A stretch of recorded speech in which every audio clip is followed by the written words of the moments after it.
Earlier, I did an audio video where I talked about how AEW Full Gear this Saturday, I should say, is going to be,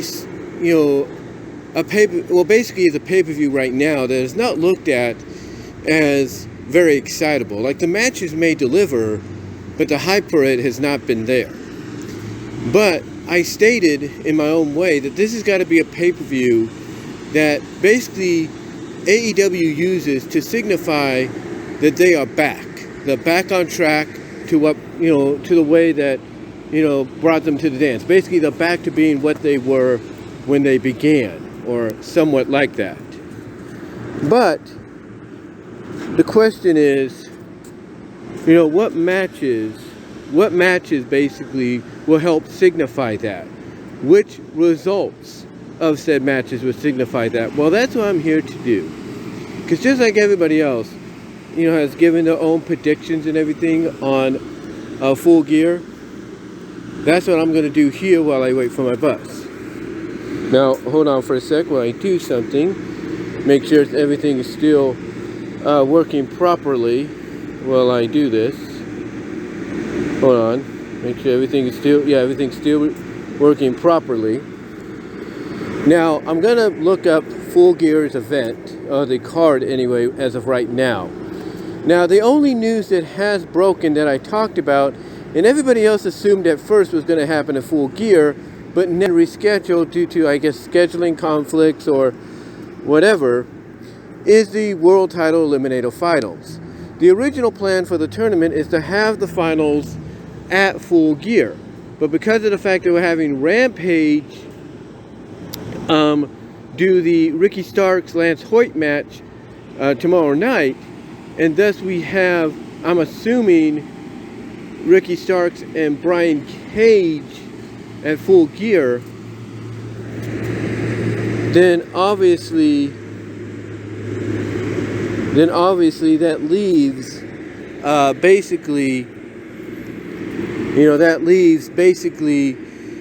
Dynamite to be the post Full Gear edition of Dynamite, to be where basically the match to determine who faces the AEW World Champion at Winter is Coming takes place. So everybody is already predicting, Ricky Starks and Ethan Page in the finals. That would be great and everything. So we'll see what they do. But as far as Full Gear itself goes, I'm going to try to look it up. Apparently, when you try to use public Wi-Fi, either it's Home Depot's AT&T Wi-Fi or my job's Target Guest Wi-Fi, the connections are okay, but then they vary. Because basically sometimes they'll disconnect even though they're connected. They'll do the connected without internet deal. Anyway, if I can just get this out of the way. And I'm checking if I'm still recording. I am. But anyway, let's get into the event itself and the matches. Now, the matches basically are 10 for the main show, and 11, but basically a total of 11. The 11 match will be the semifinals, and it'll take place on the pre-show. It'll be Brian Cage versus Lance Archer or Ricky Starks, and then the winner of that goes and faces Ethan Page on Dynamite. So that's why it's on the pre-show. Now, what was interesting is one of the matches we thought was going to be on Rampage, the night before, has been moved to the event itself.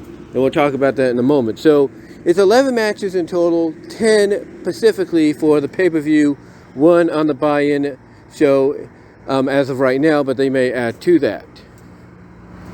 So, what are the matches? Let's take a look at them, shall we?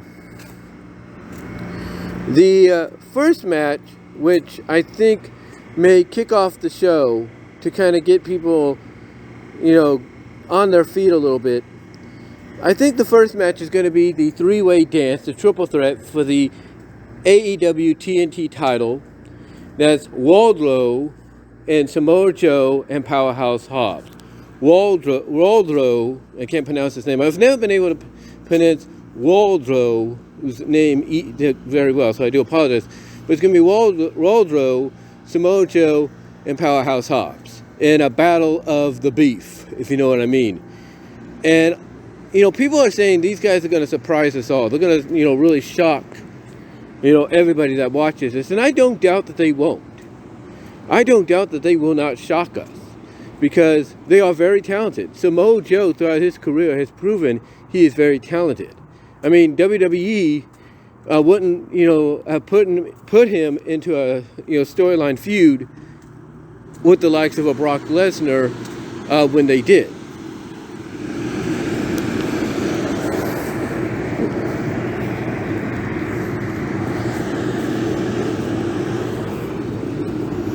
Hold on for a sec.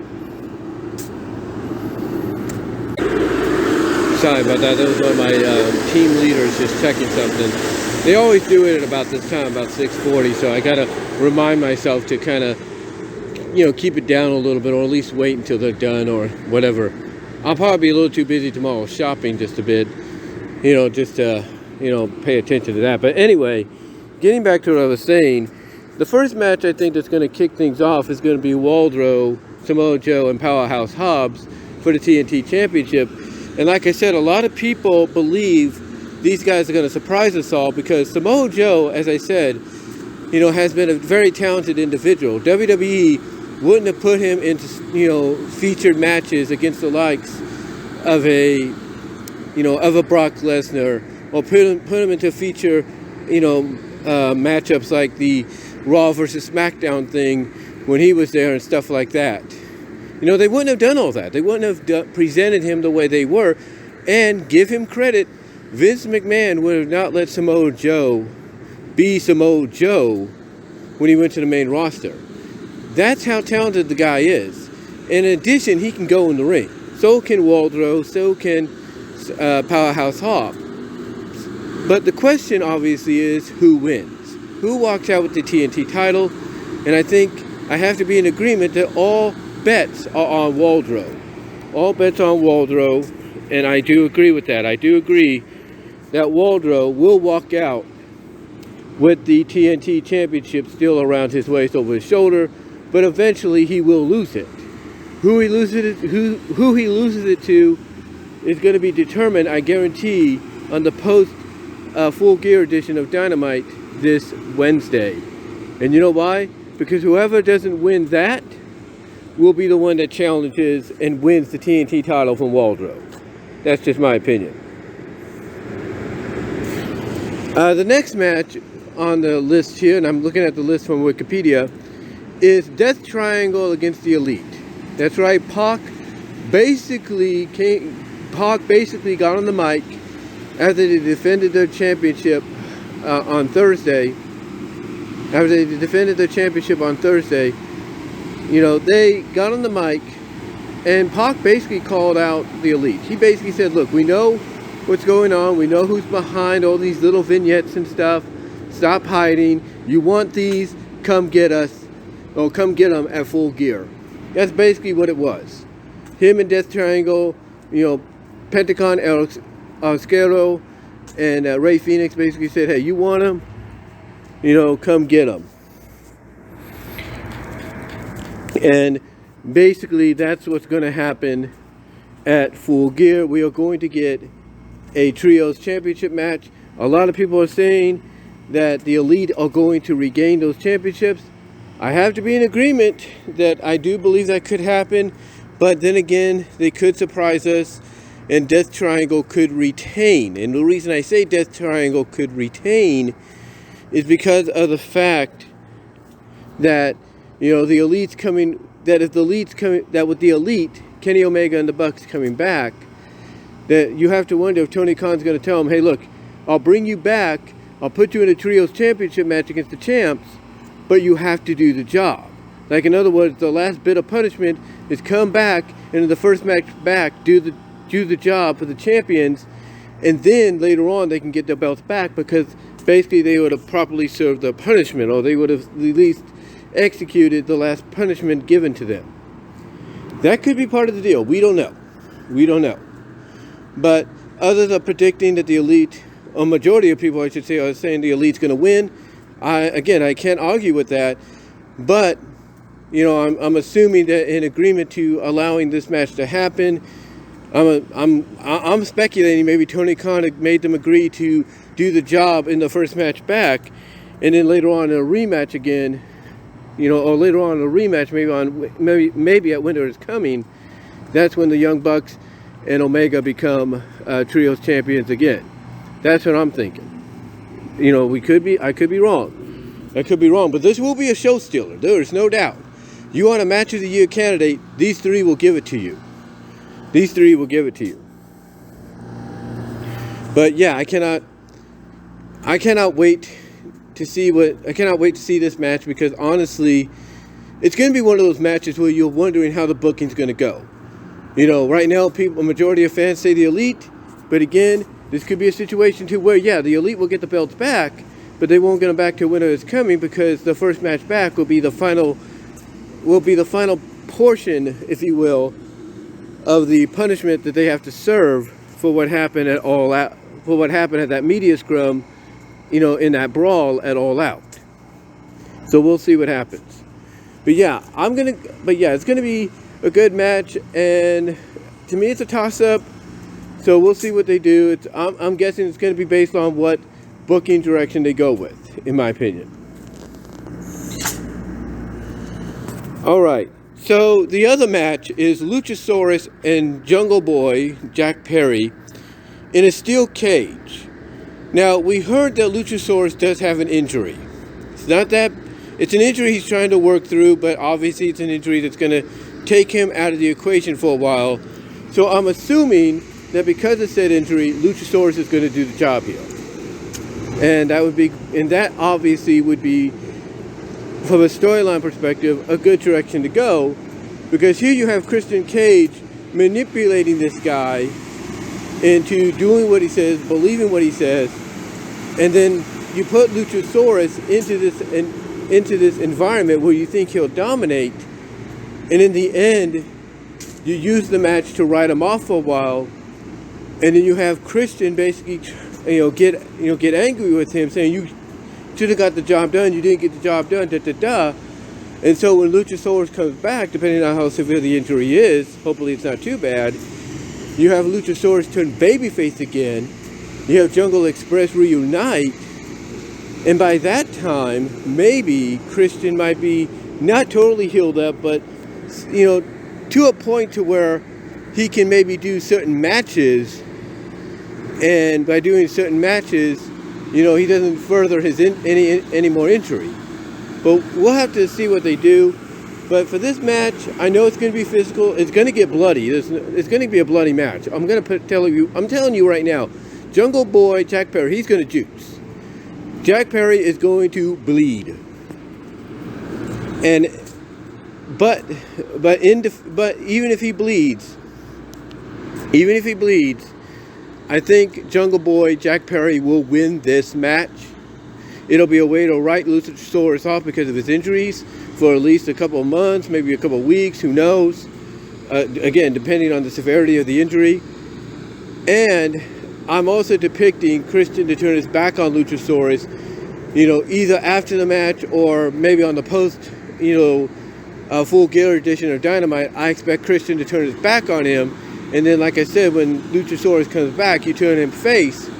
You make it look like he's going to join up back with Christian, but then you have him turn on Christian because Christian turned on him. You kind of get what I'm saying, right?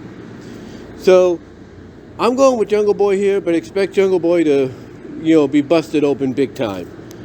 That's my prediction, but it's going to be a very physical, if not violent, cage match.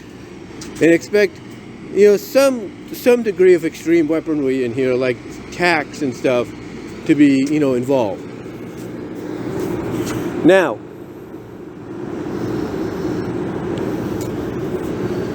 the next match is Jeff Jarrett and Jay Lethal teaming for the second time this year, but this time against Sting and Darby Allin.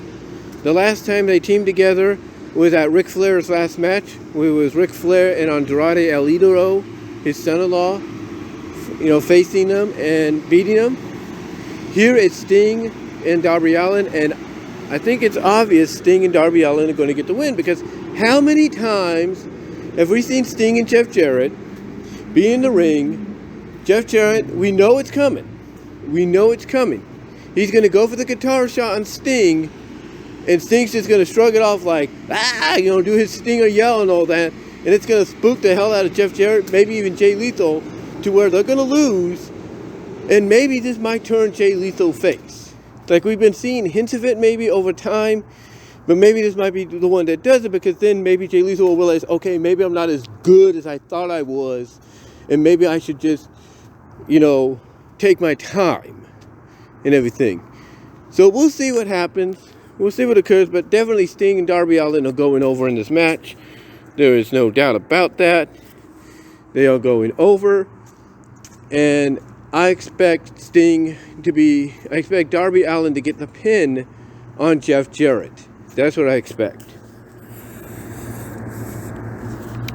Then we get to one of the featured matches that everybody's looking for, and everybody's been looking forward to this since she arrived at Grand Slam. It will be Dr. Britt Baker, DMD, one-on-one with Saraya, the former Paige. Not Saraya, Saraya, the former Paige. She has been medically cleared. She has gone through all the steps needed to get the clearance to finally compete again. And everybody is looking forward to this match, unfortunately to the detriment of the Women's World Championship match, the Interim Women's World Championship, that's also on the same card. Because this one feels more like a Women's World title match, a featured Women's World title match, than that one.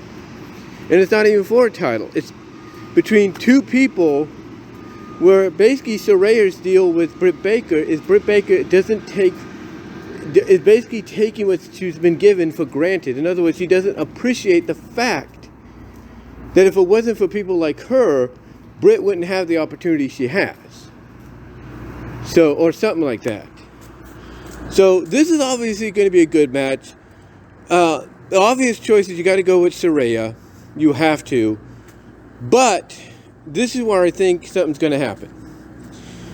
To really test the fact, that she is cleared, that her neck is stronger than it's ever been, basically back to normal, if you will, to prove that she's kind of like physically able to go again.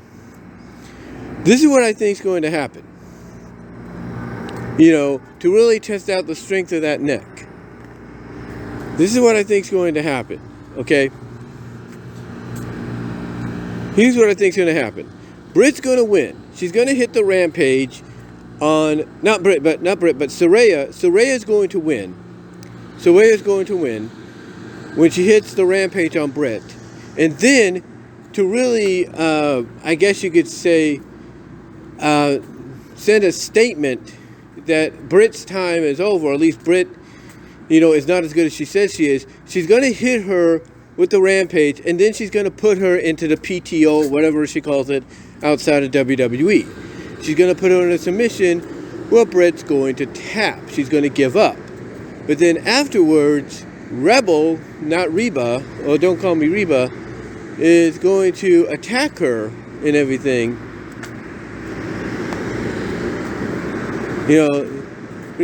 Saraya, not Reba, is going to attack her. I just got distracted. I was looking at a cat out here. We have a lot of wild cats around here. But anyway, Rebel, don't call me Reba, is going to attack her. It's going to be enough to distract Saraya to the point that Britt's going to get up. She's going to try to get something that she's going to nail Saraya right into a certain portion of her back, to where Saraya is going to fall, and she's going to make it look like, Britt basically made her relapse. That basically now this first match back could be her last. That's what I think is going to happen. Because if you really want to signify Britt Baker as a true heel, despite fans cheering her, and you want those fans that are cheering her to turn against her, this is one way to do it. So I do believe Saraya is going to win by hitting the Rampage and then locking Britt up in her PTO submission or whatever she calls it outside WWE.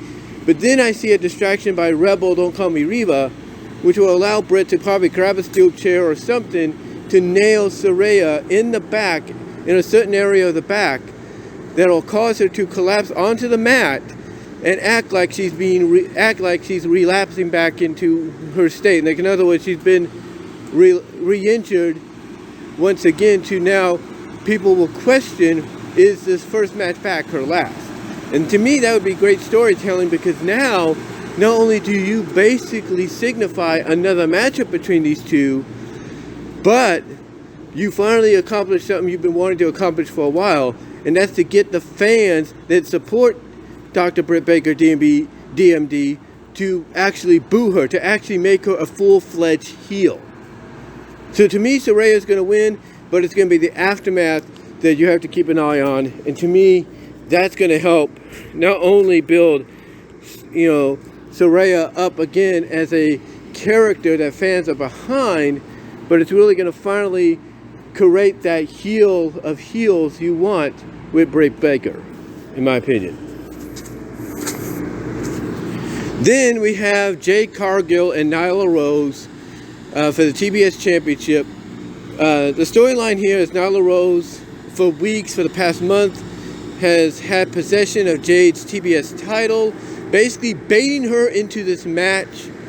And Nyla, basically, her and Vicky and Marina Shafir are using, I guess you could say, that old logic of, ownership is 9/10 of the law kind of deal, or possession is 9/10 of the law.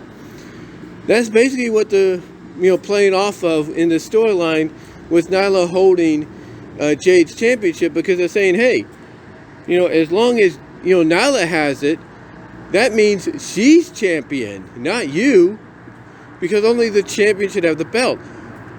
And here's the thing. Here's the thing, folks.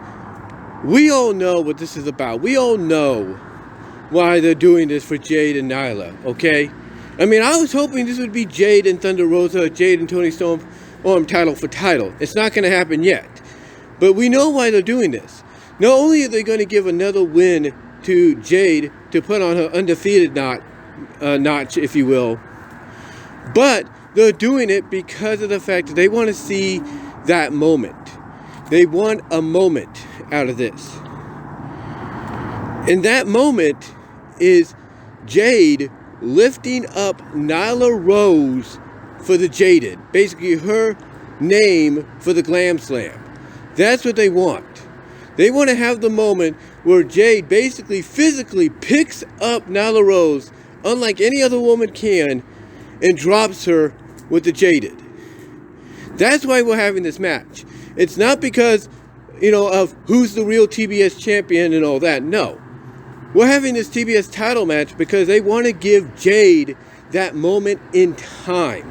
That moment in time where she basically lifts up Nyla Rose, does what no other woman can, and drops her with Jaded. And that by doing so, not only does she retain her championship, not just, I guess you could say attribute-wise, but physically, attribute-wise and name and all that, but also physically. Not only does she retain her championship and gain back possession of her physical belt, but she also basically, from a storyline perspective, believe it or not, asserts herself as the dominant woman in the entire women's division. Because she would have been able to do what no one, not even Britt Baker, could do, and that's pick up Nyla Rose with ease and hit her with the Jaded finisher. That to me is why they're doing this match. So I'm going with Jade. I'm going with Jade to win, and basically the reason being is they want to give her that moment. They want to give her that moment, if you will. All right. So next up, we have the Ring of Honor World Championship. It's Chris Jericho defending against Claudio Castagnoli against Bryan Danielson and Sammy Guevara. This will be a good match. This will be a good match. You have two former Ring of Honor champions. One of them being a former Ring of Honor champion from the original run of Ring of Honor, and two basically from now the Tony Khan era. And then you have Sammy Guevara. And to me, this match, I think, is going to be good. I think this match, is going to be good.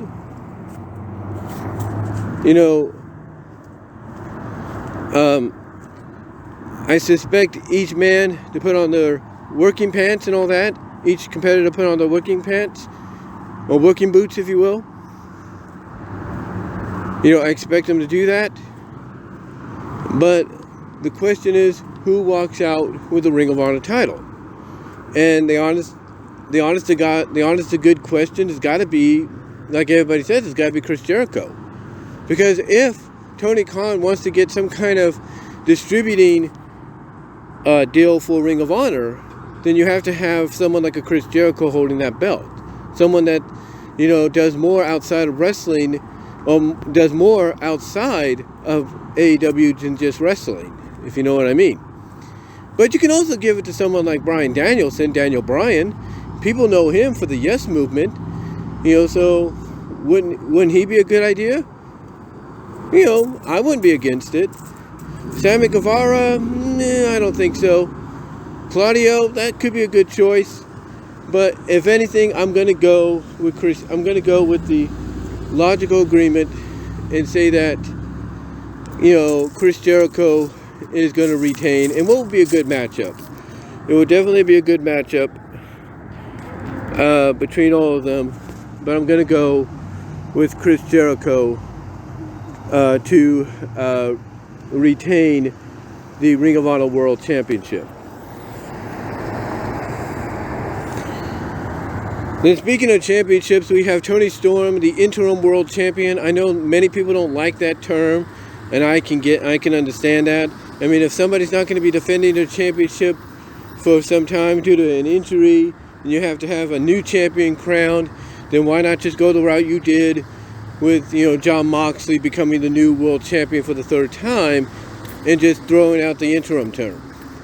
I mean, Tony only puts the interim term in there because it gives more legitimacy to AEW than any wrestling company should have. So, hold on for a second. Like I said, it gives more legitimacy to the pro wrestling company as a legit, sport, as a legit league. But the question obviously is, basically who's going to walk out with the championship? Is it going to be Jamie Hayter or is it going to be Toni Storm? I don't know. I mean, Jamie's getting a lot of support. Fans love her and everything. And obviously when she breaks off from Britt, she's going to be a huge baby face. But is it her time? Is it Jamie Hayter's time? I don't know. I don't know if it's her time or not. But it's going to be a good match. And to me, this is kind of a toss-up. It's kind of a toss-up. And if I was to lean in a direction, I would have to say, you know what? Let's go with the surprise win. I'm going to probably be one of the few, but I say let's go with the surprise booking decision. I'm going to go with Jamie Hayter. Because, we say that they're going to break her off from Britt Baker very soon, or they need to, because she's getting massively over. Well, what better way to really cement Britt Baker as a heel than to not only have her do what I said she probably could do after her loss to Saraya earlier in the night, or if the match takes place earlier in the night. What better way to cement her as a heel, not just by her possibly ending Saraya's career, even before it got a chance to be restarted, but also have her, betray Saraya, but not Saraya, but have her betray Jamie Hayter. Like she's in there congratulating Jamie for the win, and then all of a sudden, again we get a distraction by Rebel, and Britt then decides to, as maybe Jamie turns around, decides to clothesline her or hit her with or lock in the lockjaw, her version of the mandible claw, and then, stand over her, hold the championship, and basically say something like, "This is my title, not yours." Who knows? Who knows? Who knows what they'll do? But I think honestly, if you want, like I say, if you really want to cement, Britt as a major heel in the women's division and in AEW, that's what you do. That's what you do. You have her do those two things in one night.